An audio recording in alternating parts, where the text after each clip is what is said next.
श्री परीक्षित जी सुखदेव भगवान से प्रश्न पूछते हैं कि भगवान, मेरे दादा अर्जुन जी का विवाह भगवान श्री कृष्ण और बलराम जी के बहन सुभद्रा जी से कैसे हुआ। तो आप सभी से मैं एक निवेदन करूं कि यदि आपके घर भी कोई अतिथि आए, कोई ब्राह्मण आए, तो उसे भोजन तो कराना जरूरी है, भोजन कराइए, पर अपने से कराइए। अपने लड़कियों को भेजकर भोजन नहीं कराना चाहिए। स्वयं जाकर उसका आदर कीजिए, स्वागत कीजिए, पर लड़कियों, कुंवारी लड़कियों के भेजकर नहीं।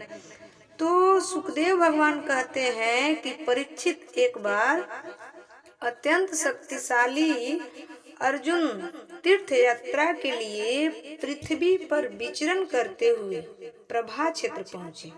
वहां उन्होंने सुना कि बलराम जी की बहन सुभद्रा का विवाह दुर्योधन के साथ करना चाहते हैं और वासुदेव जी, श्री कृष्ण भगवान आदि उनसे इस विवाह से सहमत नहीं हैं। अब अर्जुन के मन में सुभद्रा को पाने की लालसा जग गई। वे त्रिदंडी वैष्णव का वेश धारण करके द्वारका पहुंचे। अर्जुन सुभद्रा को प्राप्त करने के लिए वहां वर्षा काल में 4 महीने तक रहा। वहां पूर्ववासियों और बलराम जी ने उनका स्वागत सम्मान बहुत आदर से किया और खूब उनका स्वागत करते थे। बलराम जी और पूर्ववासियों ने, बलराम जी नहीं पहचानते थे कि ये अर्जुन है और पूर्ववासी भी नहीं पहचानते थे कि ये अर्जुन है। उन्हें यह पता न चला कि ये अर्जुन है। एक दिन बलराम जी ने आतिथ्य के लिए उन्हें आमंत्रित किया, अर्थात अपने घर बुलाया और उनको वे अपने घर ले आए। त्रिदंडी वेशधारी अर्जुन को बलराम जी ने अत्यंत श्रद्धा के साथ भोजन सामग्री निवेदित की और उन्हें आदर सम्मान के साथ उन्हें भोजन कराया, प्रेम भाव से, क्योंकि बलराम जी नहीं जानते थे कि ये अर्जुन है। वे नहीं जानते थे कि अर्जुन है और ब्राह्मण का वेश बनाए हुए हैं। इसलिए बलराम जी ने उन्हें ब्राह्मण मानकर उनका आतिथ्य किया, उनका सत्कार किया और उन्हें बड़े प्रेम से, बड़े श्रद्धा के साथ भोजन कराया। अर्जुन भोजन के समय वहां विवाह योग्य परम सुंदरी सुभद्रा जी को देखा। उस समय उन्होंने सुभद्रा जी को देखा। उसका सौंदर्य बड़े बड़े वीरों का मन हरने वाला था। अर्जुन जी के नेत्र प्रेम से प्रफुल्लित हो गए। उनका मन उसे पाने की आकांक्षा से दुग्ध हो गया और उन्हें उसे पत्नी बनाने का दृढ़ संकल्प कर लिया, निश्चय कर लिया कि मैं इसे अपना पत्नी बनाऊंगा। तो अर्जुन भी बड़े ही सुंदर थे। उनके शरीर की गांठ भाव स्त्रियों का हृदय मन मोह लेती थी। स्त्री उसे देखकर देखती ही रह जाती। तो सुभद्रा जी ने देखा, मन में उन्हीं को पति बनाने का सुभद्रा जी भी निश्चय कर ली। अब देखिए क्या होगा।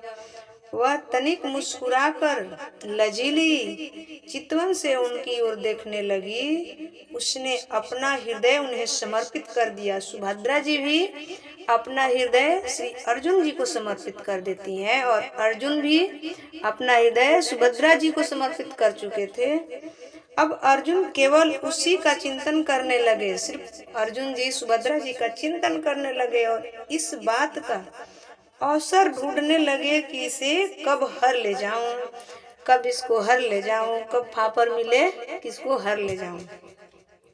सुभद्रा को प्राप्त करने की इच्छा उन्हें बहुत प्रबल जाग गई। अर्जुन का चित्त चक्कर काटने लगा। उन्हें तनिक भी शांति न मिलती थी।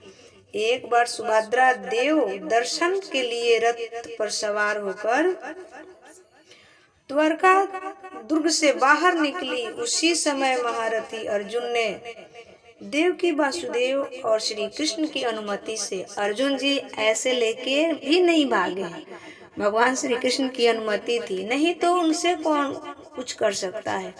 भगवान श्री कृष्ण तो सब जानते थे, पर बलराम जी नहीं जानते थे।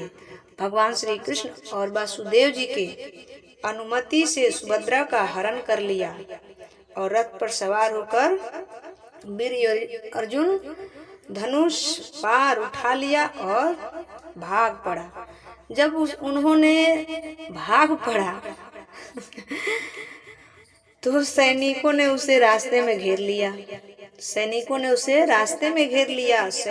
उसे परेशान किया, लड़ाई करने के मत से घेर लिया।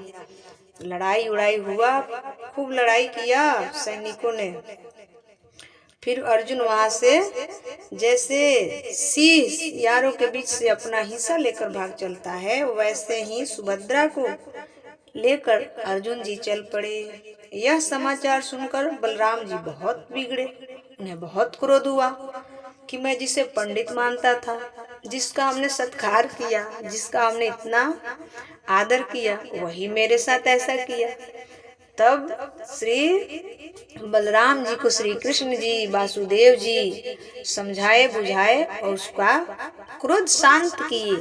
और क्रोध शांत करने के पश्चात फिर सब किसी के खुशी से उसे दहेज जो बोला जाता है, संपत्ति, रथ घोड़े दास दासियां इत्यादि, फिर उसके घर सब कुछ भगवान श्री कृष्ण अर्जुन को दहेज के रूप में सब कुछ दिए, जो दिया जाता है, जो राजाएं लोग अपने बेटियों को देते थे। तो इस प्रकार सुभद्रा जी का विवाह हुआ।